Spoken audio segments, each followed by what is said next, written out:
5, 4, 3, 2, 1. Hello, everybody. It has been a long time. Welcome back to another episode of Forever True TV. I am your host, the Free Spirit Kajay, also known as Angelique.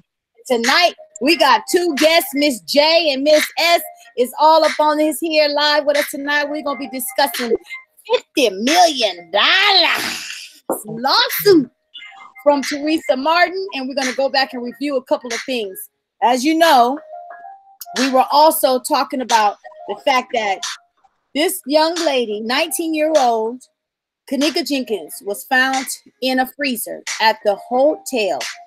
Now, what was the name of that hotel again, y'all? Tell me the name of that hotel. Crown Plaza Hotel in Rosemont, Illinois. All right. And guess what? Now we got some new information coming out. We even got another camera I personally found. I have not seen it out there on the internet yet, but I found the camera just by me and Miss J sitting up here talking and reminiscing. So we'll go ahead and get involved and get cracking. Now, whoever is online with us, you make sure that you share and invite, because tonight is going to be a great discussion. So we're going to go ahead and start off with Miss J, and let us hear what you got to say about this $50 million lawsuit.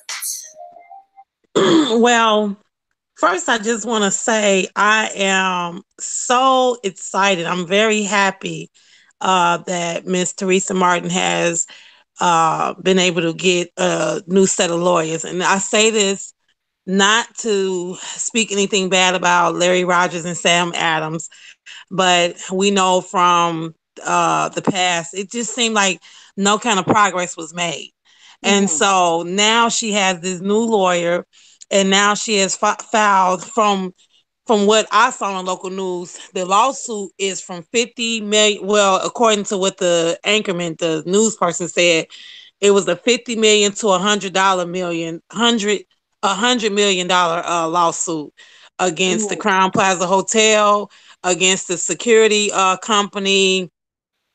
And it was somebody else listed on it. The only people that were not listed on the lawsuit was the Rosemont Police Department. And I'll speak about that later, because I think that they should be included on the lawsuit as well.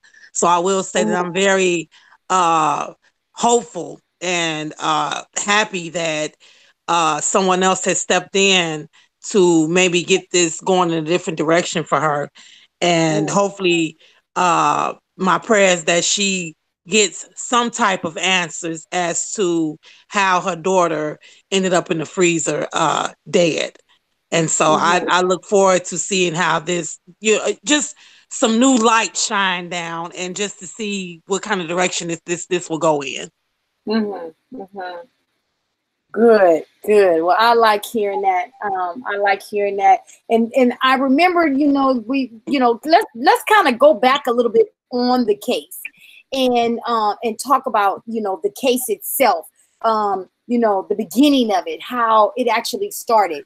Wasn't it based on the fact that who was having the birthday party there, or who was having a party there? It was supposed to have been Irene that was having I can't think of her last name, but it was Irene that was having the party to celebrate her 19th birthday. And it was her that had the party at the throwback, kickback, or whatever you call it, at the hotel on the 9th or the 8th of September. It was the 8th. It was the Friday 8th. Right. That's supposed to have been her gathering in celebration of her turning 19 years old. Now, remember, I don't know, but you guys, they said that they entered on the 8th, but then Theresa Martin had said on the police, when she called the police and the police message came across, she said she found a parking ticket from that same hotel on the 6th. Exactly. So that was something that was discussed. That everybody talked about in the beginning, which was when she was heard on audio saying, "No, I found this ticket for the 6th. No, this can't be right, because she didn't have my car on the 6th." So uh who can argue with facts of as far as like who was driving her car or where her car was at on the 6th of September. So the only conclusion that I came to was maybe she was looking at the ticket upside down, because if you have the number 9 and you look at it upside down, it does look like a 6. So Mm-hmm. I'm thinking in the back of my head, well, maybe she had the ticket the wrong way. I mean, you had to look at this as somebody that just had uh her breast removed, some Mm-hmm. type of surgery due to her She could have been cancer, on. and She could have might been have been on a little narcotics that night. disorientated from taking pain pills. And Uh-huh. you have to take in, for me personally, I took all that into consideration. You Uh-huh. sleep at home resting, and you get a call that your daughter is missing, and they can't find her. So you can just kind of imagine the kind of thoughts that's going in her head, and probably and then, like I said, I'm pretty sure she probably was in the bed resting, probably drugged up. So I personally take into all those things into consideration, that possibly when she said the ticket said the 6, maybe it was upside down. You Mm-hmm. know, but I will say that it was not rumored, but I saw from another Facebook page, another, I want to say associate, maybe the friend Brianna Cotton, what's her name? Brianna Ashley Cotton, who had stated that from her post that there was two parties, Oh, because her post said, hey, she was just like, Kanika, what happened? Everything was cool at the first party. What happened at the what happened at the second party? mm-hmm. So I saw that post floating around for a while. So that's how Mm-hmm. everybody came to the conclusion that it was two parties. It wasn't just one, it was two. So the big question was, what date was the first party? Was it the 6th? Was it the Right. 7th? That, Mm-hmm. so it's all these gaps in missing information, which makes the case so puzzling for everybody, because it's so many bits. It's like a big jigsaw puzzle with a million pieces, and just when you think you got the puzzle solved, then you got a couple of pieces, you can't find a piece to fit the puzzle, and this puzzle piece is backwards, so it just makes the whole thing confusing. It's Yeah. more, in my opinion, it's more questions than it is answers. Okay. Okay. And so now that remember how Jed Brown was all into, they were saying 36 hours of how many hours was they saying was missing? 30 Yeah, hours, well, 36 hours? Rosemont Police Department was supposed to release it, according to documents. It was 47 cameras, and it's supposed to release 36 hours of footage. But I feel like the 36 hours of footage was fine, but a lot of that footage was irrelevant to her whereabouts between the time, I want to say, she entered the hotel to the time that she was discovered deceased in the hotel. So when we look at the clips, if we actually piece together all the frames of the different areas of the hotel, as far as like the kitchen, the kosher kitchen, the other kitchen, the lobby, I mean the breakfast bar, if we put together, let's say, I don't know, maybe six different footages with, and mind you, the clips are only like 2 or 3 minutes, probably not even 2 or 3 minutes.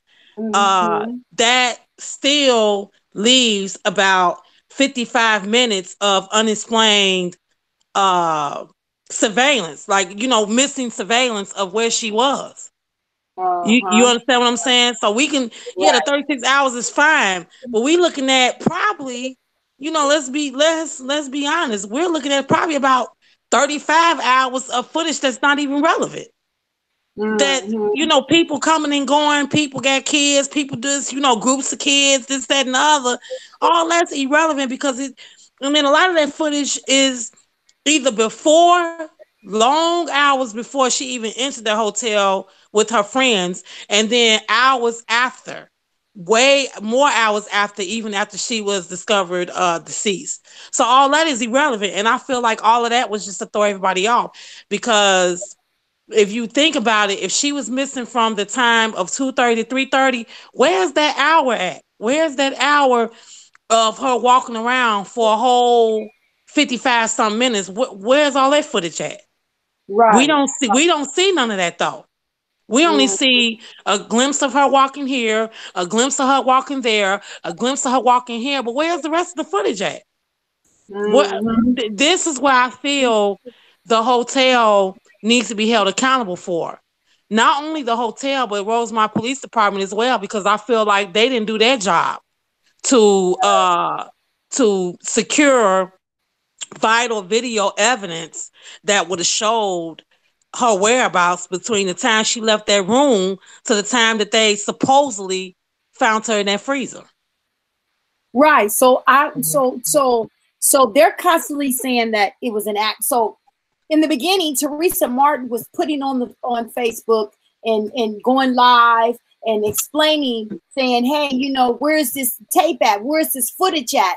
And then when you go out and you look for this footage, it's not there. But they were so focused on her saying that somebody done something to her daughter. But now, as she has this new attorney, he's claiming it's an accident somewhere. There's somewhere there is a possibility it was more of an accident. He was more or less swaying the people who are watching, the viewers, that it's a possibility it was an accident. So it's almost like he was being real careful on the words and the language that he was using.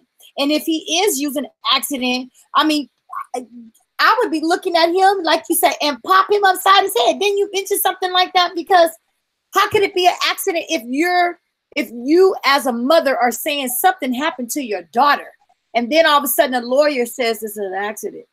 Do you feel that she's agreeing with it? Well, I feel like, this is a sensitive subject because we have to look at the fact that, she lost her daughter, Right. and, she does not, she isn't any closer to the truth now than she was over a year ago. Exactly. So, that's the sad part of this. And now you have a lawyer, and, even I'm not a lawyer or anything like that, but I do know you have to be careful with your words, so that nobody comes after you for a lawsuit for defamation of character, or you're putting the narrative out there that we did something to her. Well, on what grounds can you say that? Because in Right. the court of law, is not what you know, is what you can prove. True. So Yeah. he might have just put that out there, and I'm just giving a unbiased opinion. I'm trying to, you know, I'm trying to just be neutral in this. He could have just said that based off, he did say the word a strong possibility. Yeah. He did say that. It's a strong possibility that somebody could have came, a staff member could have came and put that lock on their freezer door, not knowing that she was in there. It's a strong possibility. Okay. And let's say that is plausible. At this point, I just feel like nothing can be left out. We Right. can say what we feel in our gut, but again, when it comes to court, it's not what you know, it's what you could prove. Do you know how many people would be in jail now if the criminal system went off the basis of people's gut into tuition and what they felt? It will be a Yeah. lot of Yeah. people in jail now. You know what I'm Mhm. saying? But Yeah. it doesn't. It's about what you can prove. So the biggest thing is, can he prove that somebody that they knew she was in that freezer when they put that lock on that damn freezer door? Can they Mhm. prove that? You understand what I'm saying? And Right. unfortunately, unless somebody comes forward, which we're that's highly unlikely. Not saying that I hope that somebody would, but and now the chances of that is slim, because ain't nobody from that night that attended that party has been willing to even help the mother out. From what I've looked at on social media, they have not been willing to help her. Or two, unless there was some type of camera back there that actually showed that I think that's just the only basis that he can go off of, is giving it the benefit of that. Well, maybe they didn't know she was in there and they put that lock on there. I mean, we Yeah. can debate all day long about what we feel, because at the end of the day, we all, everybody that has invested some type of thought, some type of feelings or time into looking at this case, everybody wants somebody to be held accountable for how that girl ended up in that freezer. Mhm. Mhm. When things happen, people want somebody to be held accountable and take accountability for that. Now, me personally, I feel like Rosemont PD You know, the Crown Plaza Hotel, yes, but I feel like Rosemont Police Department should be held accountable as well, because I feel like the investigation that they conducted was unethical. I feel like it was half-assed none, and I feel Yeah. like they broke a lot of the. I feel like they broke a lot of the policies and procedures of handling the investigation, but because they are who they are, and unfortunately, this is how it is all across our country. That law enforcement, you know, sadly, they get to get away with things. I Right. personally would like to see them taken down, because I feel like it was an injustice to not only Kanika Jenkins, but her family, the way they handled that investigation. They treated that mother like she was shit. They didn't give a damn about her, and they didn't do her right at all. They did not. Whether the girl was killed intentionally or unintentionally, the way they dealt and the way they and if you listen to Theresa Martin's statements, even on the audio and in the interview, she tells you how they treated her. You know, they Yeah. treated her like she was a nobody.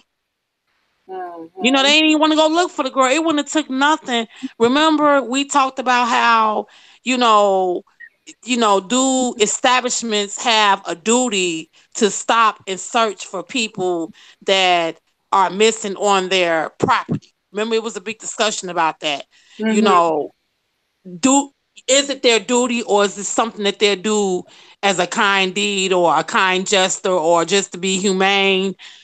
Somebody's reported missing, and so that was the big question, which is what she always said when I asked for help. Why y'all didn't help me? And Yeah. so that's one thing I agree with that lawyer in that interview. Why? What was the problem when those Mm-hmm. girls reported her missing?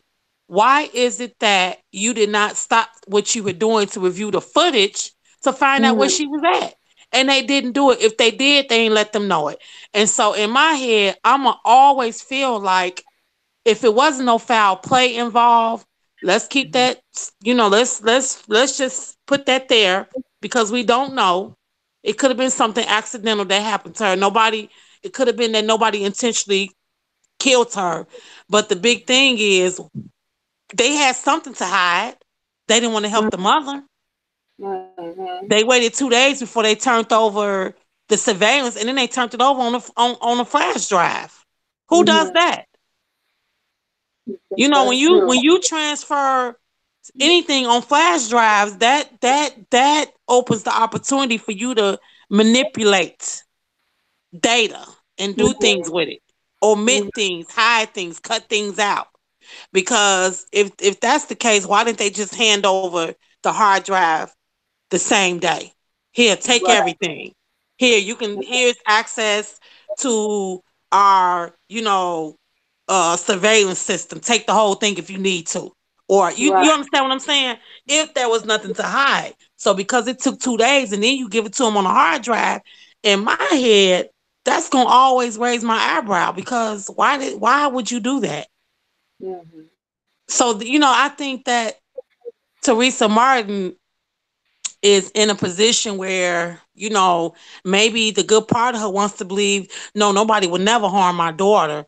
My daughter was loved. She loved people. People loved her. But then the other part of her might feels like, well, damn, how did she end up in this damn freezer? And then I don't even have no answers. According to Mm-hmm. the interview today that they conducted today, the Crown Plaza Hotel still has yet to speak on why it took them almost 24 hours to find her. And Yeah. they got 47 cameras in that hotel. And I agree with that Mm-hmm. lawyer when he said that. Right. Right. So in general, okay. So when it comes down to the fact that they found this girl in the freezer, and they're claiming that there now was a lock on this here door. I mean, did you see the video where the actual manager had to go with Exactly. He he had had keys keys. in his hand. He had Now keys in his hand. the thing is this here. In the beginning, they were saying there was no lock on the door, and that there was a way where she can push the knob in order for her to get out. But the lawyer is saying that she was actually locked in there.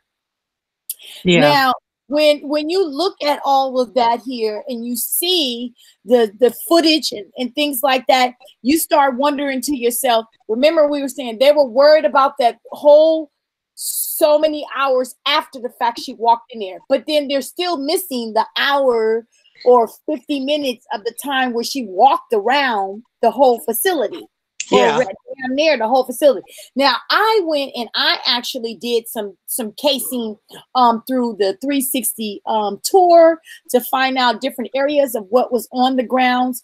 And then I looked at the actual video of where they said she walked up the stairs, went outside, and then walked back in. This is my thing.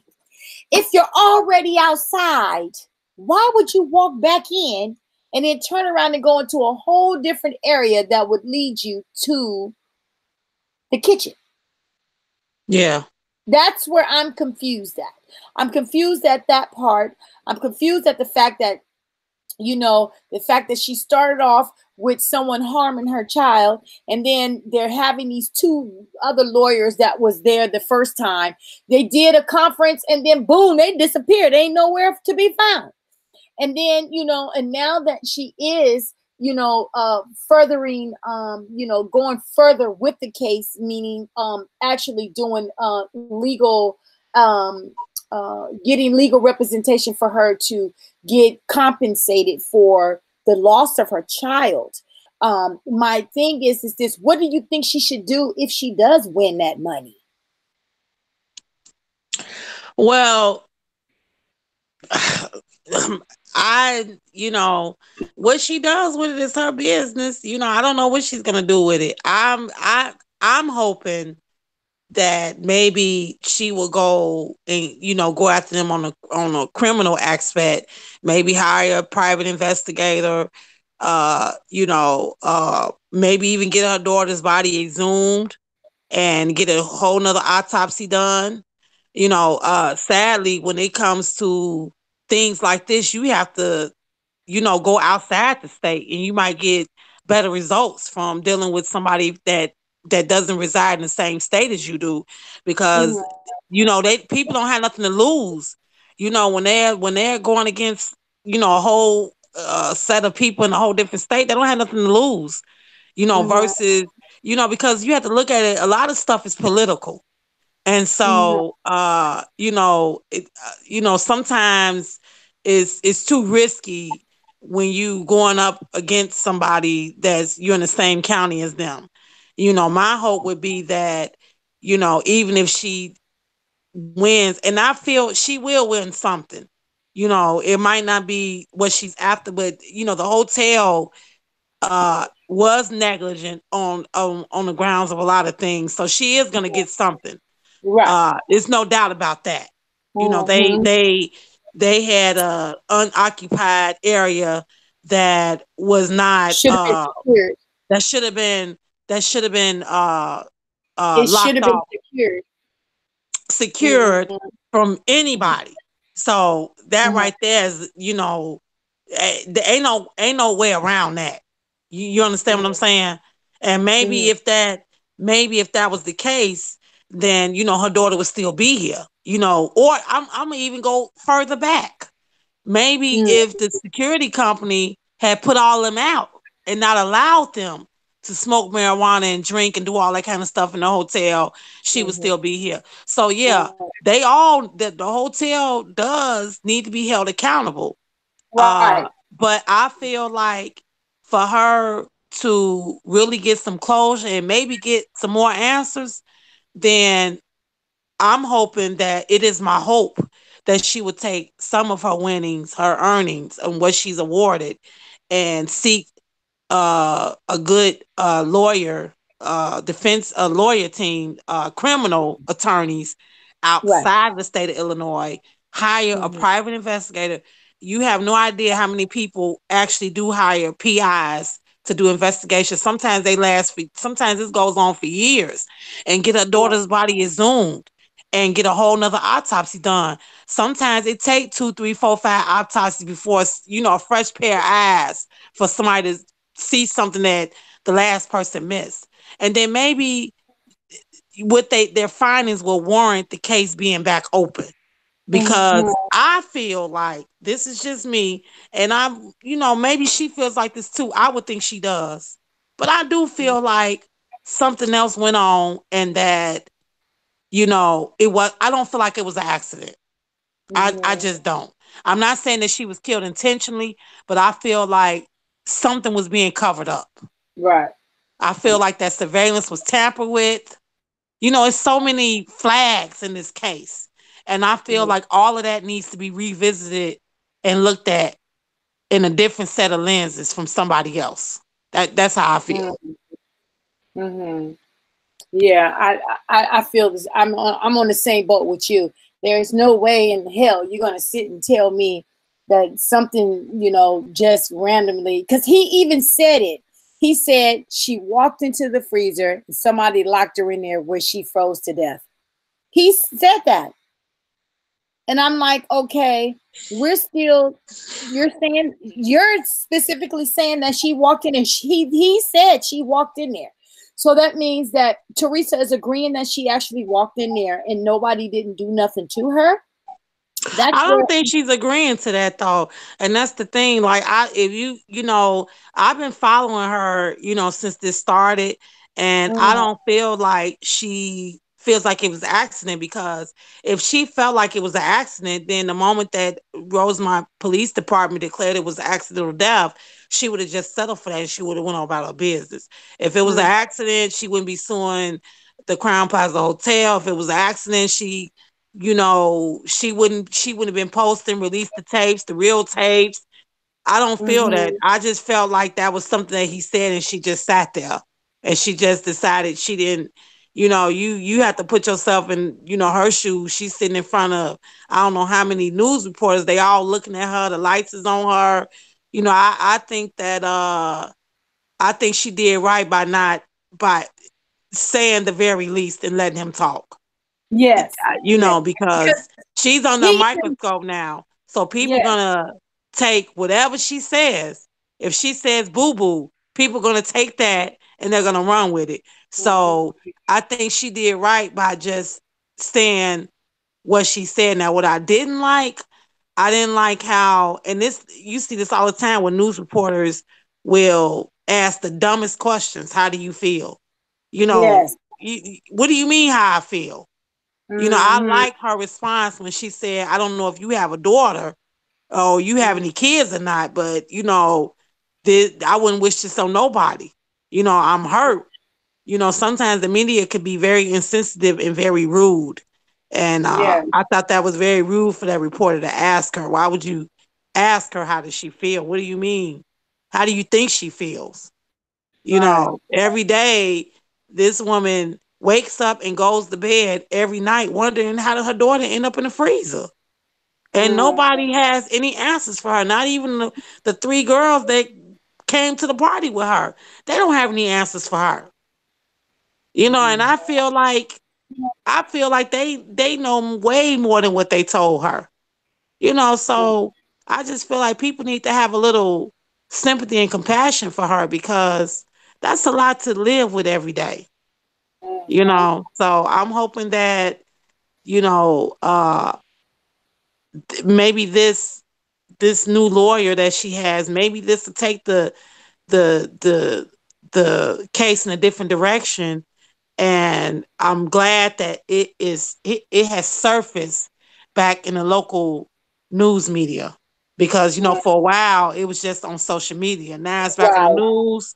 So yes, this is what she wants, and this is what needs to happen, so that people can say, hey, oh yeah, I remember that girl that was found in that freezer.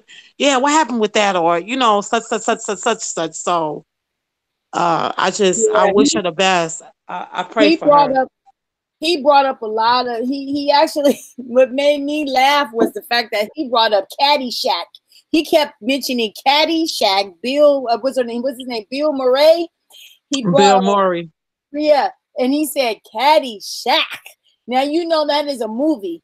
I am really like, okay, you are mentioning a movie Caddyshack. Are you trying to get sued by the people who They really had nothing to, I and the know. thing was, I said the same thing, like, they really had nothing to do with that. And they didn't. that Yes. kitchen was supposedly under construction when this happened, Right. which again shows the negligence of Crown Plaza Hotel, because if you have a construction site, that should be secured off from anybody except for the only people that should have access to that is the people that are actually doing the construction. So, again, that just shows the negligence on their part. But yeah, when I saw that, I said, "Dad, he keep mentioning them. He better hope they don't come after him." you know, you got to be careful what you say with the media, because you're under a Yeah. microscope, so people look at everything. He was Yeah. kind of careful with his words, though. He mentioned the name, but he was careful on what he said about them. But I did find that a little funny, though. I said, "Wow." Yeah, mentioning names and and uh and at the same time they mentioned the name, he mentioned in the movie. I said, Lord, people gonna be saying they got something to do with it. Caddyshack people got something to do with it. They didn't want to. They kind of cover it up, So I was really like, into. I really was trying to figure out some different points, and looking at the video footage of her, just her footsteps. And yet there is a lot of unanswered questions of her footsteps, even when she first walked. Okay, so this is my thing. Let's go back to this that day. She walked into the actual hotel around 1:13 in the morning. We're just gonna round it off to 1:13 in the morning. And then from there, what I'm saying, when she walked in, even from the time she walked in the door, the first maybe even first 1.5 minute to almost 2 minutes, she was walking like she was normal. There was literally no swaying, not looking out of disorder, disheveled, no nothing. She was looking like she really was just getting and arriving to a party. But they state that she actually purchased Hennessy before they had stopped at the store, purchased some Hennessy and I guess some cigars or whatever they were going to use to smoke their weed in, or whatever the case may be. And respect. But from that time to 2:30 in the morning, that's not even a whole hour. That's not even a whole hour. So that what I'm saying is she did not look like she was intoxicated at all when she walked into that. Well, let me say this here. None of them did. None of the girls, none of them, if you look back at that footage, none of them looked intoxicated. I mean, you saw a few of them drinking with a cup in their hand and all this kind of stuff, but they didn't look drunk. And I even entertained the idea of, I'm just speaking on my opinion. This doesn't have weight. We all have our own opinion. This is not a fact. Let me make that clear. But I even thought about, when we see the frame of her, kind of walking into the walls, I thought about, what if she was hitting the head? You could be Yes. hit so hard that you're actually disorientated and don't have any Remember, balance. remember While everybody Irene was, said, wait, I'm sorry, I didn't mean to cut you off, my sister. Do you remember when Irene stated that she fell and she yeah, hit up against she knocked over the lamp? She apparently hit a lamp or something. yeah. Okay, so go ahead. I just wanted to just get that out there. So what I was saying was, you can be hit so hard that you are a little disorientated, where your Right, balance is off. And I thought right. about that. Well, what if she hit her head, or what if somebody hit her in the head, Mhm. and that caused her to stumble and walk into the walls or whatever? Because the thing is that you see her walking into walls when she's in the footage where she's in the lower, I think it's where the bathrooms at, the lower level bathrooms. But then when you Mhm. see her walk into the open kitchen, the steps doesn't look that off. And then the last frame that she was seen in, I think it was documented at 3:32 or 3:33 or something like that, she was walking Mhm. normal. So how is it that somebody is drunk and inebriated with drugs in their system And from if you look at the footage, the last frame, which was that kitchen that she was in before the kitchen that she walked through to walk herself in the freezer, she's not walking drunk. She's walking straight. Like she's not stumbling into the stainless steel tables that's all around her. She's walking directly to the back, and then that's when she disappears. When she goes left, she disappears. You don't see her anymore. So these are the things for me that raises questions. And I think they possibly raise questions for Theresa Martin as well. I'm not I speaking for her, but I was saying, as a mother, I'm just imagining, I'm think as a mother, because I'm a mother myself, I feel like she's probably thinking the same thing. How is she looking disorientated on one frame, but then the last frame that y'all say that were her last whereabouts, she's not walking into nothing. And when she mhm. walks into that kitchen, ain't the table sitting right there with a cup on it? Why she ain't walking to that? She walked right Yeah, past it and kept to the back. So these are the yeah. things that raise questions for me, where for me, they make me feel like not so much it was foul play, but what is it that the Crown Plaza Hotel and Rosemont Police Department is hiding? What are they hiding? What is it that they're trying to conceal? What is it? Because it's something. You couldn't Mm-hmm. produce 55 minutes of her walking around. You just give the news media, you give the public as well as the family 2 and 3 minute clips of her walking in different areas of the hotel. And when we add those clips, so what can we say? We can say maybe it's about what, 5, 6 minutes of footage. Where's the other 55 minutes of her roaming around the hotel? Because I find it hard to Mm-hmm. believe that somebody that's drunk and inebriated, will actually spend a whole hour walking around the hotel. And let's Mm-hmm. also add the fact that it was empty. Nobody else was around. Nobody. And let's also add the fact that you have this big security company that has access to all 47 cameras in the hotel, and they don't see her at no time walking Mm-hmm. around, wandering around. And let me just add this too. See, people thought it was just maybe a couple. They have a full-fledged security team. It ain't Yeah, just one person. We only saw yeah. maybe what, two people, but they Two, had two or more. three May people.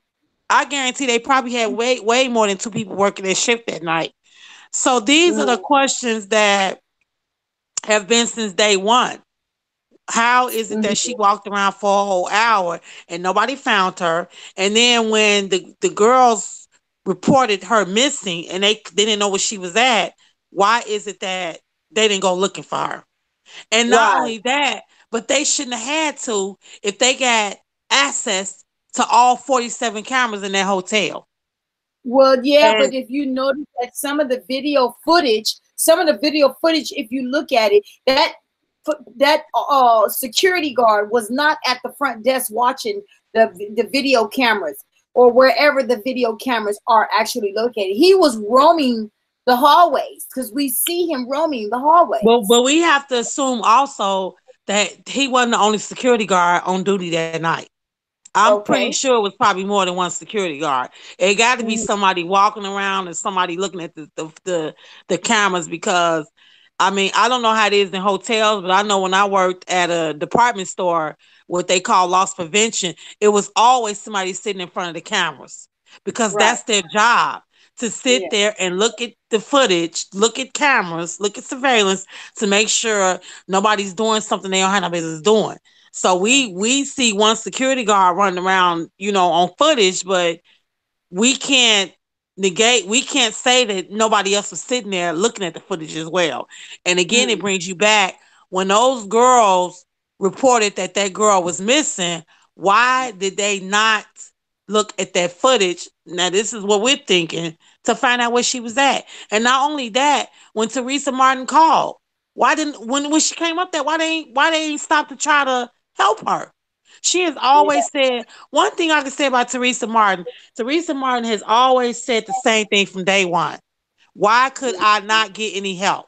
That has been her whole thing from day one. Nobody from that hotel ever wanted to help her.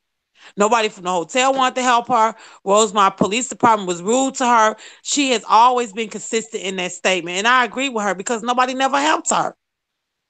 If Mhm. you know, if that girl went missing at 2:30, let's say she left out the room at 2:30, they could have, if they had did their job, let's technically speak, if it was accidental, I'm playing the devil's advocate here. Let's say it Okay. was accidental. Let's say somehow she did walk in that freezer on her own. If they had took the time to look at the footage, being that they had 47 cameras in that hotel, cameras in the kitchen, all that kind of stuff, they could have got to her and rescued her out that freezer, and she will still be alive. And I believe that's what Theresa Martin. That's been her whole thing. If they had stopped to help me, she would still be here. But they didn't help Yeah. her. They Right. ignored her. They Right. ignored her. Didn't the officer tell her, oh, well, just maybe she went over to somebody else's house Yeah. and fell asleep, or They sure did. They sure did. they did not give a damn about her or her missing daughter. And I'm gonna tell you something else. I believe with all my heart, mind, and soul, if she had not took her behind up to the hotel, to this day she would know where her daughter was at. I Mhm. firmly believe that. Oh I yeah. firmly believe that because they never wanted to help her to begin with. They Uh, never ever wanted to help her, and they thought that she was gonna go away. When she came there the first time, 'cause she came there more than once, they thought she would just leave and not come back, and that's what threw everything off. So I am 100% supportive in her getting justice for her daughter because she deserves the answer. She deserves to know what happens, whether it was intentional or not intentional. She deserves that. mhm. And I'm gonna say for the record, Rosemont Police Department needs to be shut down. They Yeah. they the way they conducted that investigation was unethical. It it was a disservice not only to Kanika Jenkins but also to the family. And they Mhm. were wrong on so many levels. I think it's so many discrepancies in that autopsy report. I mean, they were just wrong. And it just goes to show you, and I hate to bring race into this, but I have to because I feel like with her being black, I think it played a huge part in how the investigation was conducted. Mhm. I do. That's just how I feel. And it's not that, I hate to bring that up, but I feel the way I feel. I feel like if that was a white person, I feel like it would have went a whole different way. I Mhm. feel like because Teresa was black, her daughter was black, they didn't give a damn. Mhm. And I applaud her, and I hope she never ever stops fighting for her daughter. Whether it be 5 years from now, 10 years from now, I I hope she never settles. Even if she wins this lawsuit, still continue on with the next step. Go out to the police department, whatever. But I feel like I hope that she never stops because I feel like everybody's life is valued. Her daughter, it don't matter what kind of life she lived or whatever the history that I don't. All that is irrelevant. I feel like she did not deserve to die, and I just pray that she gets answers one day. So I am fully supportive of her seeking justice for her daughter. She deserves it. Wow. Yeah, I think she really needs to continue to fight for her daughter, regardless of whatever the settlement turns out to be. I think that there's still more answers that need to be done. Now, I'm a type of person that I like to watch a lot of movies. And one of the shows that I watch is Chicago PD.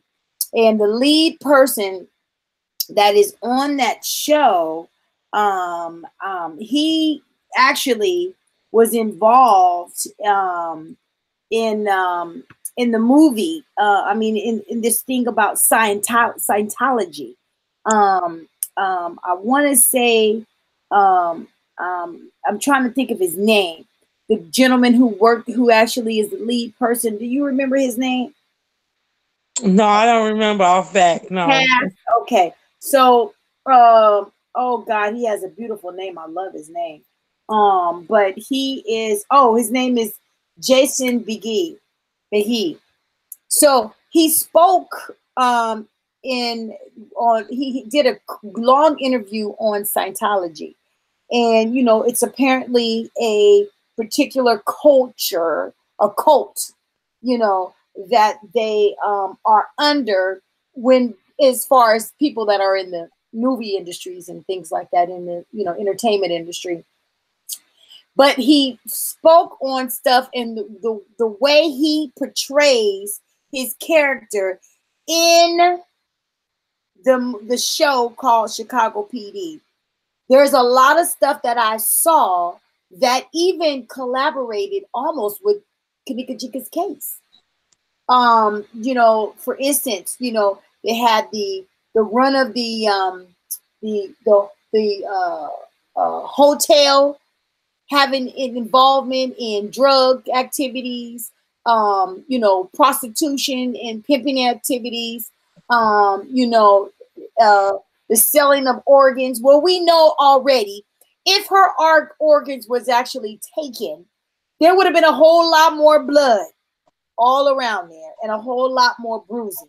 So we already can eliminate the fact that she did not have her organs taken. I seriously believe that somebody within the hotel is involved. I don't think the children that were there are involved unless they set her up. They don't even seem like they have even the mentality in their mind to even set up somebody like that. You know what I'm saying? If anything, they're going to shoot a person and try to run and escape. They don't look like they would try to drug her and then send her off somewhere. No, I don't. I never believed that. I never believed that. I really honestly believe that it has something to do with the hotel. The hotel is covering up something, whether it's a prostitution ring or whatever. Because if you remember the day when Brianna went to the right and they went to the left. Brianna wound up coming out on the other side of the hotel down the hallway. She met up with somebody and did a hand-to-hand transaction, and she dropped whatever she had in her hand on the floor. Then she picked it up and she put it in her purse and walked on. So with that being said, I'm thinking that there was some type of drug transaction going on. There was some type of drug activity going on. But until this day, I'm still believing that she was not intoxicated like that. Now, if she was drinking Hennessy, because every now and then I take Hennessy. Hennessy is a creeper. You understand what I'm saying? Hennessy is a creeper. It is not a drink that you just automatically get drunk. It is a creeper. It slowly creeps up on you. So with that being said, she was way over intoxicated. So I don't think that it was just the Hennessy that she was intoxicated on. I think it was more to it. And like you said, I think, that maybe Theresa should take her money when she gets her a settlement money, because she is going to get something, regardless of the fact she's going to get something. But I think that she should take and get a criminal lawyer to really do the criminal investigation and get a private investigator outside of the city and state of Chicago to get involved, and then turn around and possibly, God forbid, Lord Jesus, we know that it's a detrimental situation. It's very sad and hurtful, but her body exhumed, and have somebody to really look into the possibilities of what else could have happened to her child. I just don't see her literally walking all through the hotel, going outside the hotel and coming back inside the hotel to go into a doggone kitchen, to open up a kitchen a kitchen refrigerator, to walk inside, to turn around and walk into another thing. She cannot be that intoxicated. Well, no, if you look at the footage, let me interrupt you for 1 second. If you look at the footage when she was on the lower level bathrooms, when she walked into the rail, didn't she grab it? Yes. When she walked into it and leaned over. So, she knew what she was still doing. in some type of, her mind was still there. She was still in some type of sense of where she kind of was aware of what was around and what was going on. If she had sense enough, or let's not even say sense enough, but if her reflexes Yeah. to be able to grab the rail to Cognitive. keep She from was falling cognitive. over. She And had enough. Her cognitive. So her, we call that A&O, alert and oriented. She was alert and exactly. oriented So enough she to be was able to grab alerted. on something to keep herself from falling. Exactly. So she was alerted enough to do that. That's why I say, it's hard for me to believe that she walked up some stairs, went through some wooden doors, opened up a cooler door, opened up another freezer door, and just walked in there. I mean, it's Mm-hmm. just, you know, and that's where I feel like the mother, as a mother, your intuition tells you, "No, I know my daughter didn't do that." If she was alert enough, and let's really be let's really be for real here. People that are that drunk don't walk around like that. They find somewhere to sit or lay down, and they go to sleep. And that's kind of why I still feel like the 55 minutes of footage that we have yet to see. Here it is, almost 2 years, a year and a half later, we still don't. Rosemont Police Department has not produced the 55, and I'm gonna say 55 minutes because we just gonna say it was 5 minutes of the clips that they put out to the public. When you add up the minutes and seconds, we're just gonna round off to 5 minutes. So I'm gonna say 55 minutes. Rosemont PD has yet to produce the 55 minutes of surveillance of her walking around. And in my head, I'm thinking that's because she didn't walk around for no hour. I Right. just don't believe that. And Mm-hmm. that's probably the reason why they have yet to produce that. Because they don't even have 50, they don't have an hour, they don't have from 2:30 to 3:30, they don't have a full hour of her walking around that hotel. They don't have it. Or if they do, she wasn't by herself. And see, if she wasn't by herself, that's contradictive to the narrative that she caused her own demise. She walked herself into that freezer. She stumbled in them hallways. She was by herself the whole time. Nobody saw her on footage. The friends were in other areas of the hotel looking for her. Meanwhile, she's on all these floors, the lower level, the ninth floor, whatever, walking around, and not a soul saw her. I mean, people aren't dumb, and I feel like, I almost feel like they trying to play with people's intelligence. Like we're just Mm-hmm. dumb. So again, to me, that's grounds to reopen the case. It's not Mm-hmm. about the it's not about the footage that was put out there. I mean, we can go all day long about, oh, the footage was tampered with, oh, we see body doubles, yada yada yada. That's inadmissible in court. We can't even, if we looking at what's factual, which is what Theresa Martin said from the very beginning. If you say my daughter walked in the freezer by herself, where's the footage that shows that? And to me, if you can't show that, how can you put that out there? Because Mm-hmm. it's not what you think. It's what you can prove. And Yes. and for me, I don't know about nobody else, but you have yet to prove that that girl walked in that freezer by herself. Yes. Mm-hmm. You ain't got no footage of her walking around. Where's all this footage of her walking around for a whole hour? You Mm-hmm. got little clippings of her walking around. And from my understanding, that's what they showed Theresa Martin, was the same clippings that we saw, that she was in this frame, she was in that frame, she was in that frame. What was it, like five different frames that she was seen walking in? And if you, Yeah. that's not a whole hour. That's not. So to me, either you had to have lied, and I remember, if we go back, they originally said, and this is before the footage was even, it's before they even presented the footage to the public, they Mhm. said that she was seen walking in the lobby by Right. herself. But we Mm-hmm. never saw no footage of her in the lobby by herself. Because the first thing everybody was saying, well, what hotel has doesn't have staff in the lobby? I Mm, remember people were talking about that. Where's that footage at? So that's why I yeah. kind of feel I always from day one felt like, something else was going on in the scenes that they just did not want to expose. Whether it Mhm. was accidental, purposely, maybe who knows, but something else was going on and they just didn't want to expose that. And so I think they thought that Theresa Martin was just going. I feel like they thought she was just gonna roll over and just say, "Okay, I just take what y'all give me, and that's it." And I feel like, and I'm glad she didn't, because now it's like, no, I'm not settling for that. Y'all gonna tell me what happened to my damn daughter, and Yeah. I'm fully supportive of that. She needs some answers. It might Uh-huh. take 10, 15 years, but if the friends don't want to tell, that's fine. But Crown Plaza and Rosemont PD need to be held accountable.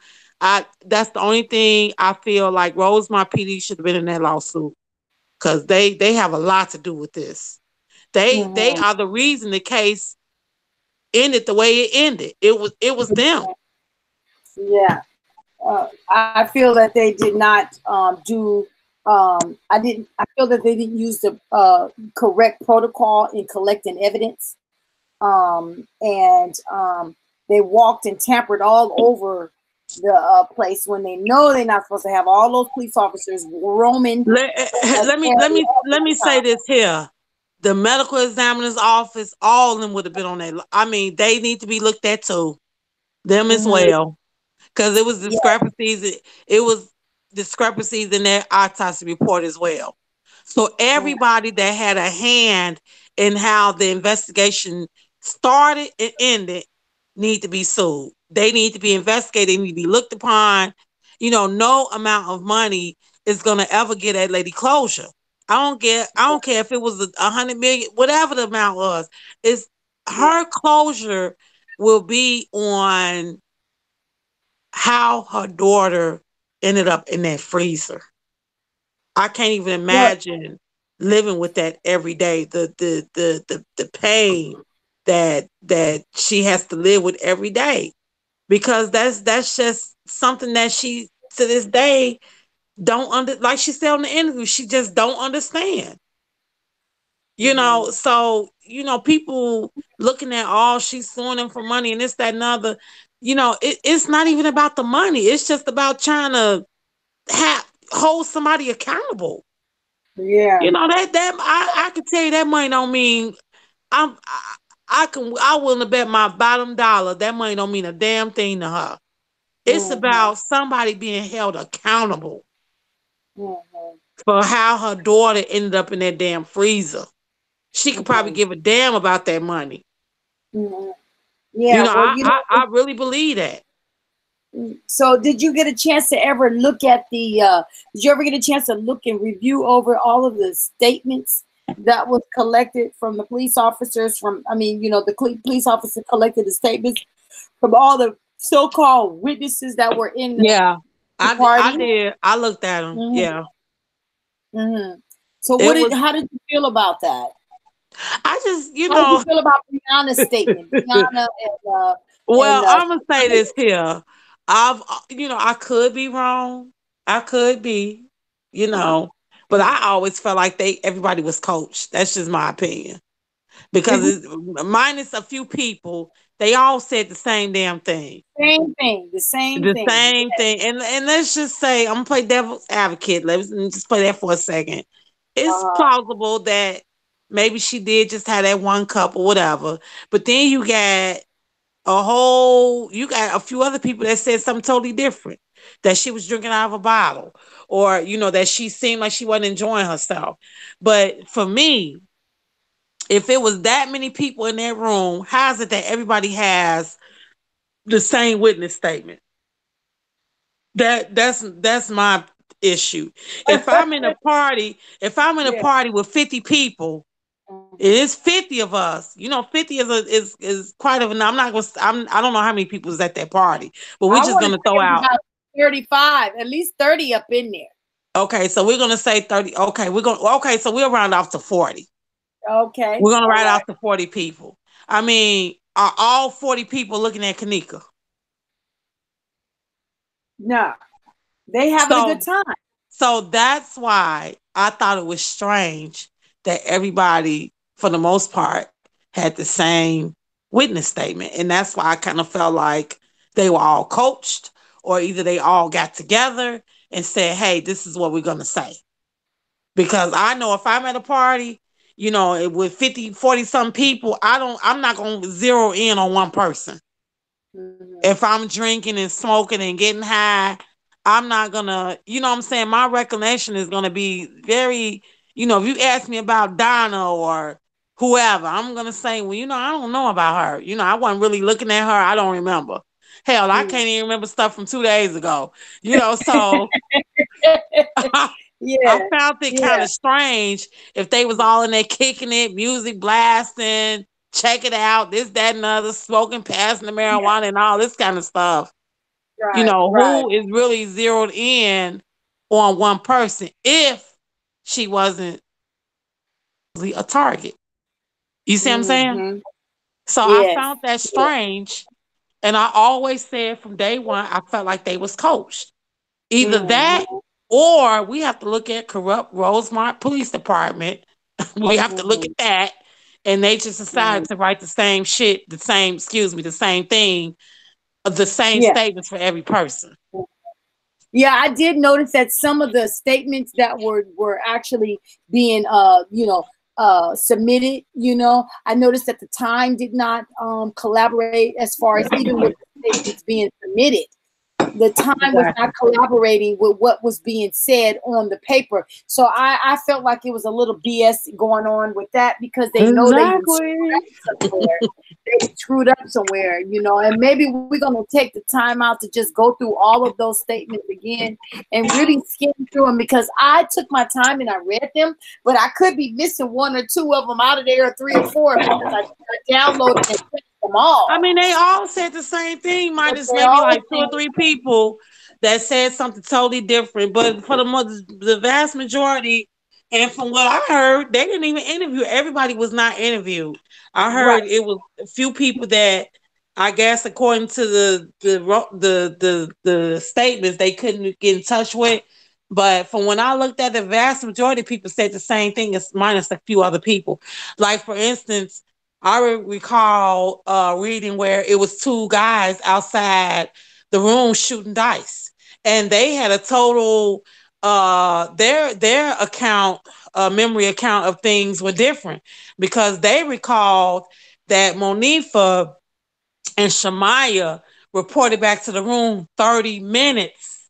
They said it was maybe like 30 minutes after they left out with Kanika. Whereas everybody else's statement, including Irene, was that when they walked out, well, let me say this, it might not have been Irene, but I remember specifically that a few people, the vast majority of people said that when they left out that room with Kanika, they immediately came back and said they lost her. But those two boys that were outside that room said it was about 30 minutes before they returned back. So in my head, I'm thinking, where was y'all at for 30 minutes? So you see what I'm Mm-hmm. saying? It's even discrepancies even in the witness statements. You got a couple of people saying one thing, you got a whole bunch of other people saying something else. You see what I'm saying? Mm-hmm. Now I understand that people will get the timing, it might not be accurate, but I mean, when somebody comes back right away and when somebody doesn't. You Mm-hmm. understand what I'm saying? Like, it Right. don't matter how drunk or high you are, when something happens quickly and when something doesn't happen quickly. And they said that it was about 30 minutes when they came back and said we lost Kanika. So when I read that, I'm thinking in the back of my head, well, hell, where did they leave her? Because they clearly couldn't have left her in the damn hallway if they came back 30 minutes later.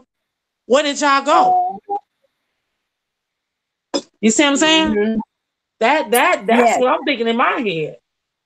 Yeah. Where did they go for 30 minutes? Where did you go for 20, 30 minutes. And that's in the witness statements. People can look on Rosemont Freedom of Information Act and look the narratives and they'll find it on there. I'm not Okay. sure who the two boys are, because I that was so long ago, but I do remember that versus everybody else, Irene and the other statement said that when they walked out their room, they came back second later and said, no, when they came back in the room to get her phone and her keys, they walked back out and they immediately came back and said that she was missing. That was how it happened. And if I'm not mistaken, I think when Irene did that video with Zach, she said the same thing that they first she said it was Monifa, then she went back and said it was Monifa and Shamaya that walked her out that room, and then they came back. Both of them came back and got the phone and keys. And that's when everybody was saying, well, why take both of them to come back in and get the phone and keys? Then they left back out and they came back in and said she was missing. But those two boys that were in the hallway shooting dice said that they were gone. And it was like 30 minutes later when Monifa came back and said that she was missing. I don't recall them saying Shamaya. I recall them saying Monifa came back and said that she was missing. And it was 30 minutes later. So the question was, when they left that room, where did y'all go? Because apparently y'all didn't go downstairs and out that parking lot and take her home. Y'all made a stop somewhere. You see what I'm Yeah. saying? Where did Hmm. y'all go? That's the Right. $1,000,000 question. When y'all left that room with her, where did you all go? And I believe that they are the only ones that have that answer. They know. Mm. They're just not saying. Right. And see, if they say that, that's going to open up Pandora's box. You see what I'm saying? Now Hmm. we got a whole different can of worms open now. Now the Exactly. case is going to go in a different direction. You Hmm. see what I'm saying? So, at the end of the day, I still feel like the last people that was with her are the ones that got the answers. Hmm. They might not have had nothing. I'm not saying that the friends killed her, but they were with her last. They was the last known people to be with her. Monifa and Shamaya. They need to come forward and tell the truth on what happened. Right. Hmm. Where did y'all take her? And where did y'all leave her? Because y'all didn't leave her in that hallway. I believe Yeah. them boys, when they made their witness statement, I believe them. I believe they left out that room and they came back 30 minutes later and said they lost her. Hmm. Then remember when Monifa said something to the extent of she thought that Kanika was behind her. Remember, it was so many different stories. Right. Wasn't the original story they had went all the way They left her downstairs in the to the lot. lobby. She said They they left left her her in the lobby. and went back. Remember, it was so see people. I think people have forgotten about the original story, which is Yeah. what they told Theresa Martin in the beginning, which Right. was they left her in the lobby and Right. they realized that they didn't have her keys and phone. They went back upstairs. But then Mm. we but people don't remember that Bree was the one that's supposed to have the keys because she's supposed to have went out to the car to go get something. So it's Apparently, like, huh? yeah. Yeah, you're right. Apparently, Bree had the keys She in had the the long. keys. Mm-hmm. So, that's why, it's not so much that the friends I never felt like the friends killed her, but I feel like they were not honest with Theresa Martin. For Mm-hmm. whatever their reason was, they weren't honest with her. And they do need to come forward and they need to tell the truth about their truth about what happened or the last steps of what they know. Whether they left her or dropped her off somewhere or if they went off on, kicking it with somebody else in the hotel, they need to come forward with that. Yeah. And to me, this is what warrants the case to be back open, in my opinion. I feel like these are the small details that need to be looked at, and not just what Rosemont PD put out for us to look at on surveillance. Oh, these were her steps. This is what they assume. It's not factual because we don't have the whole hour of her walking around. So, you know, how can we say, oh, well, you guys are telling the truth? You know, what are the other 55 minutes? And see, this to me is what warrants the investigation to be back open. And I feel like they denied the FBI because I feel like if they had seek the FBI in assistance, I feel like possibly Theresa Martin would have some answers. And I feel like because they denied the help, that to me made me feel like y'all got something to hide. What are y'all hiding? Mm-hmm. What are y'all doing? That's right. And that's what makes this so unfair. And you know, it just shows the power, who holds the power. Um, when it comes to it shows, you know, I hate to mention the race card, but I have to because, you know, she's black. And maybe if she wasn't black and had some money, you know, and knew some people, it wouldn't even went this way. It's just, I don't know, it's just sad. But I hope Yeah. she never gives up. I hope she keeps fighting and keep fighting and keep fighting. Let me say something. They looking for her to go away. They want her to go away. They want her to stop talking about it. They tired of hearing about it.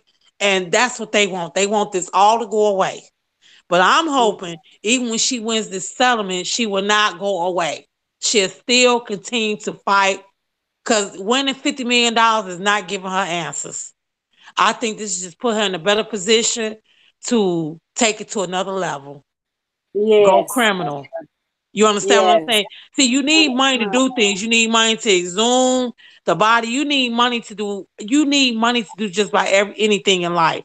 And she'll have the Mm-hmm. money, and I'm hoping she'll take that money and take it to a whole nother level. She deserves it. Yeah. That girl didn't deserve to die. I don't give a damn what she did. She did not deserve to die. And somebody Yeah. needs to be held accountable for that. And, you know, that's my Mm, take on this. yeah. Well, so what we're gonna do is we're gonna go ahead and end our show for tonight because we've had a good show tonight. It was really good. It was a good talk. And I am so glad we were able to actually talk about this here.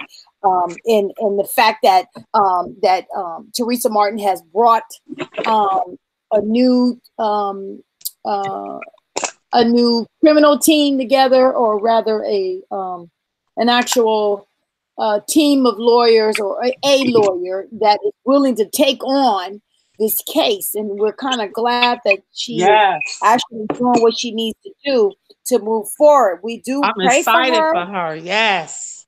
and we do ask God to continue to watch over her, as well as whatever the case that is going on, and those that are targeting her. We just ask God to continue to give her grace and mercy and the blood of Jesus over that woman, because she's going to need all the help that she can get Let right me now. say something, divine appointment and connection, that the right people will come in her life Yes. at the right time that will, you know, help her because she needs help.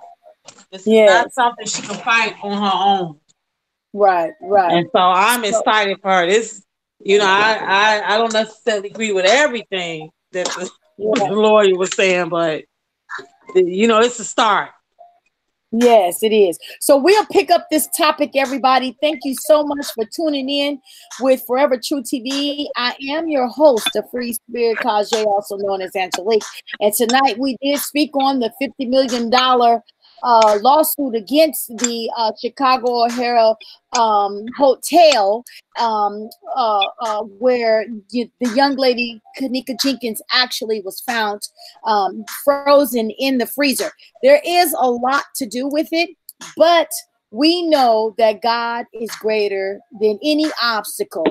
And we are asking each and every one of you guys to like and share tonight, and stay tuned, because we have a lot more to talk about with this case, and even more other topics to follow.